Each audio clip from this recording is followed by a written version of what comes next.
on KUJH, we give you an update on the construction on 23rd Street in Lawrence. And find out about the work of KU scientists who have made a new scientific discovery. Still to come, we'll find out about the new Native American mural that will be painted. Live from the studio in Stauffer Flint at the University of Kansas, you're watching KUJH News. Welcome to KUJH. I'm Libby Johnson. And I'm Dylan Vanderdeen. The city of Lawrence is the first city in the state to pass 2 key protective measures aimed at making sure Lawrence is a safe space for all. KUJH's Blake Ullman explains. Over the summer, the Lawrence City Commission passed the Trans Safe Haven Ordinance and the Crown Act to provide additional protections for trans people and prevent racial hair discrimination here in Lawrence. That we wanted to make sure that individuals who identified as trans are protected in their public accommodation.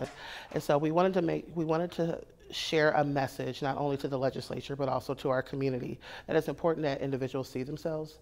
When you look at Ordinance 10003, which is the Crown Act, very same statement. We want to make sure individuals are seen. We live in a society that sometimes systemic biases impact policies within employment, within accommodations. And so we wanted to make sure, again, that we made those protections very clear.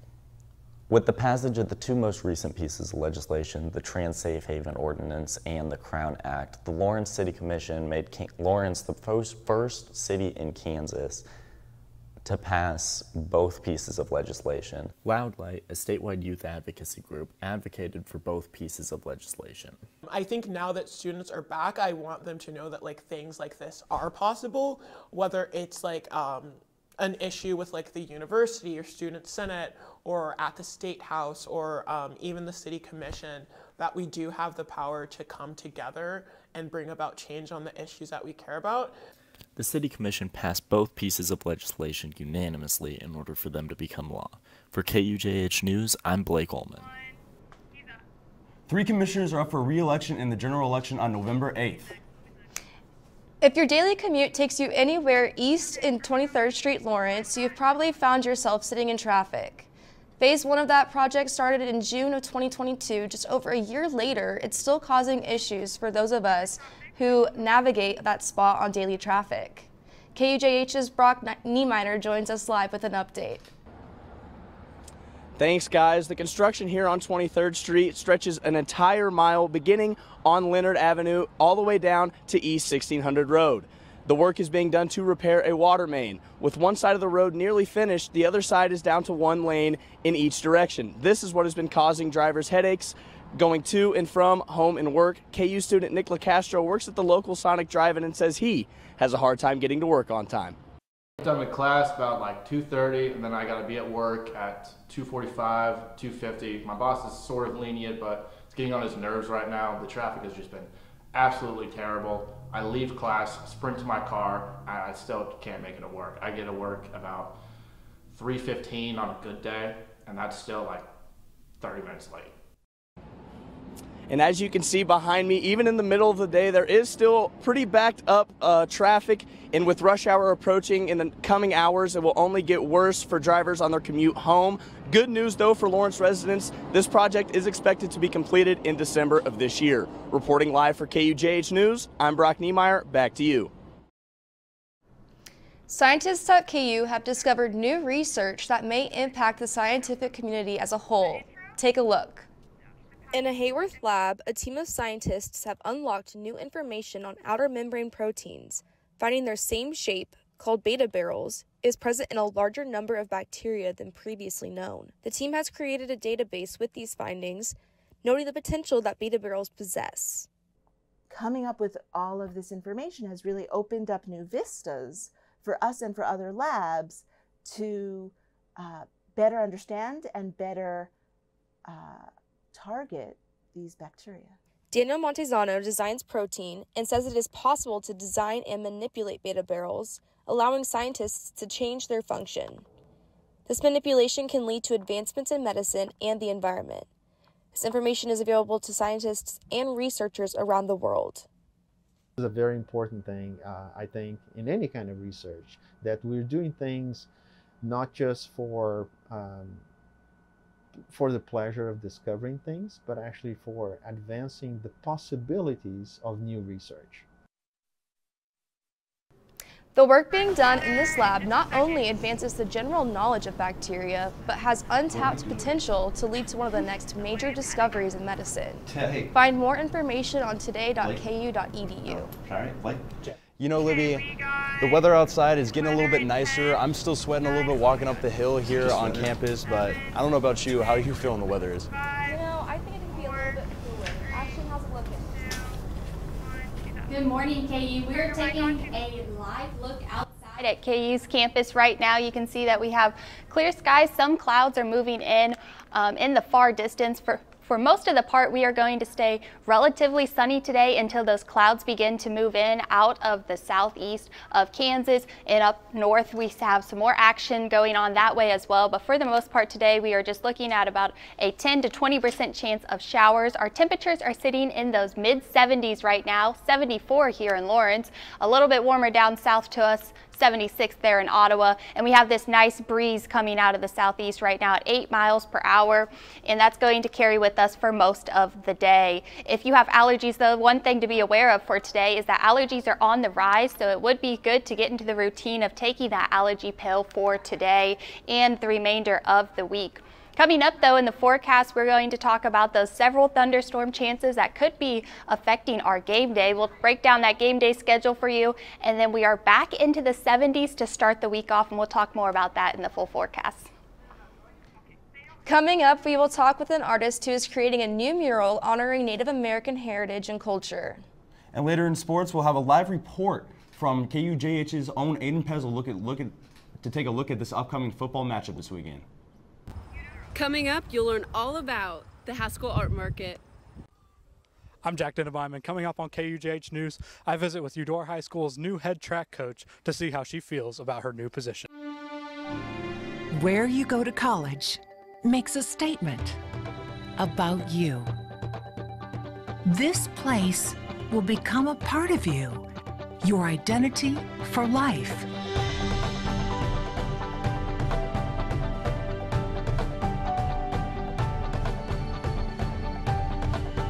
The University of Kansas, a great place to be you. A new mural near Topeka honors the traditions and culture of the Prairie Band Potawatomi Nation, and I was in Topeka for unveiling the celebration. If you go to the Native Reservation in Delilah, Kansas, the Prairie Band Potawatomi Nation culture is strong, and now is an art piece that shows it. A colorful 20-foot by 16-foot mural was unveiled last week that shows the Potawatomi culture at its finest. The mural was painted by Garrett Larson, and he got his inspiration from a local Native singing group that was reaching national heights. The community here in Delia wanted to honor the youth that were continuing on traditions of their culture and heritage. A few members of the drumming group, Little Soldier Drum Singers, have gotten national attention from the Native American community from their singing and drumming. So Larson thought what would be better inspiration than those honoring their traditions at the highest level. We ended up getting pictures of them and some of the dancers in the group and put them together and wanted to do something colorful to brighten up the community, bring people in. The drum group and dancers are the centerpiece of the mural, showing the heritage that is the Potawatomi tribe. To show that, that they put them up on a wall for everyone to see here, that really brings the community together and shows the respect and the love that everyone has for one another. The tribe celebrated the mural with a celebratory ceremonial dancing, drumming, and singing. The tribe's vibrant colors and young age of dancers gave hope to the drummer, Hago, that the Potawatomi traditions will be passed along for a long time. That also gives us, hope for the future that, our children are going to keep our traditions alive. They keep our language, our singing, and it's something that's growing stronger and stronger, and we're very proud of that. As for the mural, the meaning of it to the Prairie Band Potawatomi Nation can't be put into words. I'm a big believer in meaning behind your artwork and things like that, and it's chock full of all of that. The Potawatomi Nation also plans to use the mural's location as a space for education and connection with a larger non-Native population.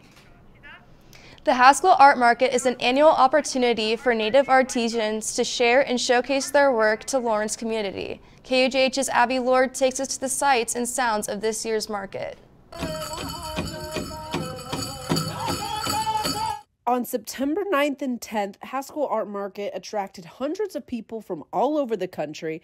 The market provides a place for Native American artists to showcase their talents, which encourages cross-cultural exchange.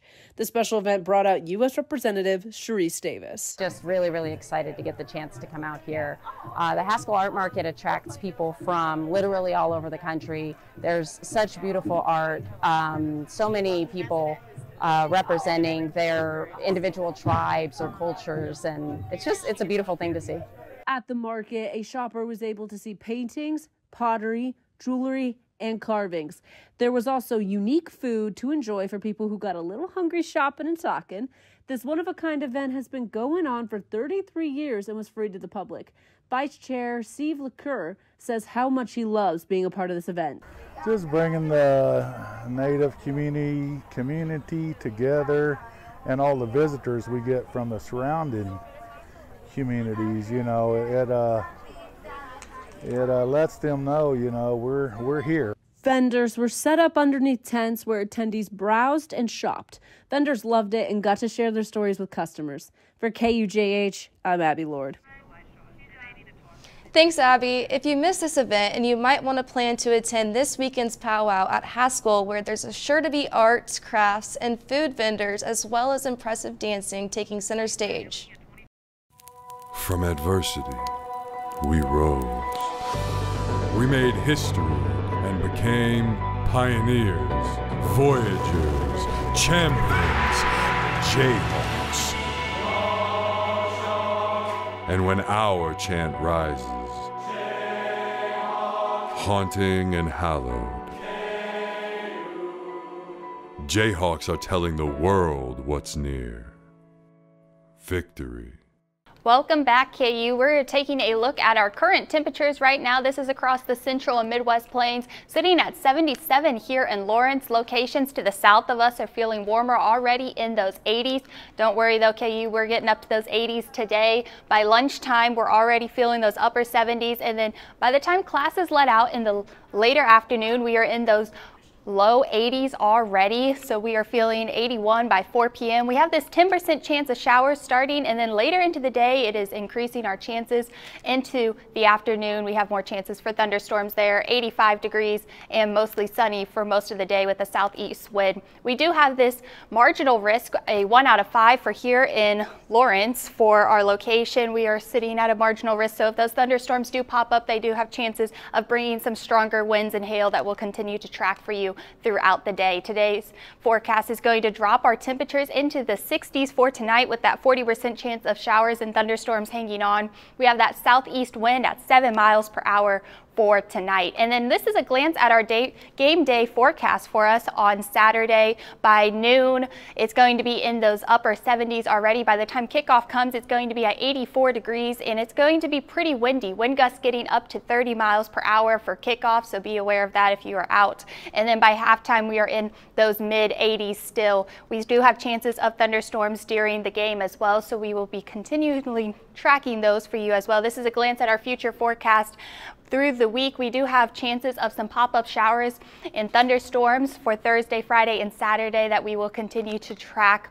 This is a glance at our drought monitor, though. If we do get those showers, it will be good for the drought monitor, as many locations, especially near us, are still looking at a severe drought and very dry ground. So if we do get rain, it will help a lot. This is a glance at our extended forecast for us, a 7-day forecast, partly cloudy there on Thursday. And then on Friday, Saturday, and Sunday, we have chances of rain, only 30 to 40% chance as of now. But then by Sunday, we are dipping back into those 70s, and we're staying in those upper 70s for most of next week.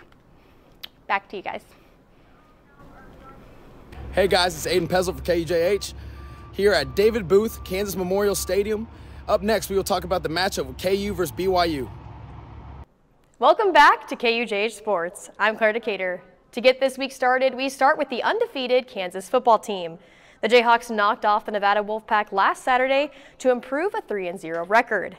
Aiden Pezel is live outside David Booth, Kansas Memorial Stadium and has more. Aiden? Thanks, Claire. The Jayhawks are off to a 3-0 start in back-to-back seasons. The last time that feat was accomplished, the 91 and 92 football season. Now, on the last week, KU faced Nevada in a 31-24 win. Luckily, they barely recorded a win, but in a late game stop, they sealed the 31-24 victory. Now, on to this week against BYU. It is an undefeated team, and here's what Lance Leopold had to say against the upcoming matchup against the Cougars. The size and maturity and those things, the experience, well coached. They had a big win. That was a big road win for them.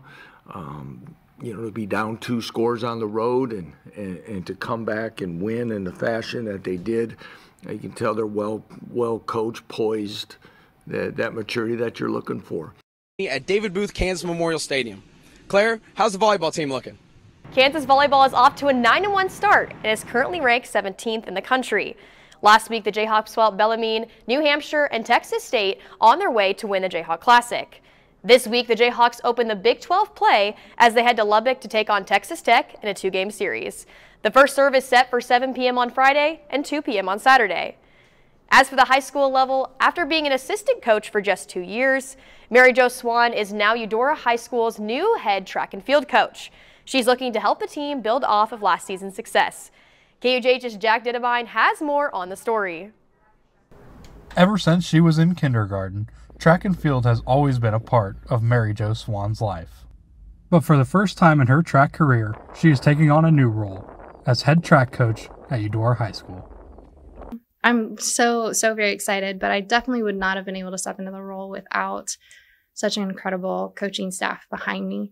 Their expertise and the wealth of knowledge that they bring to the table that I can draw from is just indescribable, and it makes all the difference in the world. Swan steps in for former head coach Joe Pickett, who decided to resign from the role in August after being head coach for 5 years. Swan coached long jump and triple jump, as well as helped with the sprinters on Pickett's staff last season. Swan wants to build on last year's success, where the girls' team placed 3rd at state and the boys' team placed 6th. I think that we have a pretty great foundation and groundwork laid for us. So, again, not looking to change a whole lot, just continuing to encourage our athletes to reach their full potential. The search for a new head coach was one that didn't need to go far. Athletic Director Kara Kimberlin said the track team's coaching staff is so talented that anybody could have taken on the role. But there is no doubt in her mind that Swan was the right call. Mary Jo was extremely interested in doing it. She's got a great track background. She's highly organized. She's a great communicator. She's right here in the building. She's great with our kids. And so to me, it was a perfect fit. As a long jumper and triple jumper under Swan last season, junior Addie Hemphill says she is excited for the track team to continue to grow under Swan's leadership and love for track. She's very passionate about what she does, and I think that's just what makes an amazing coach, is when they're passionate about what they're teaching. It makes the students really like it too. While she is thrilled to be in her new position, Swan says there is a lot for her to do before track season rolls around, but she is ready to get to work. I'm Jack Dittebine, reporting for KUJH News. You can watch the Cardinals track and field season next season in Eudora. That's all we have for sports. After the break, we learn what's on the road games look like for local businesses.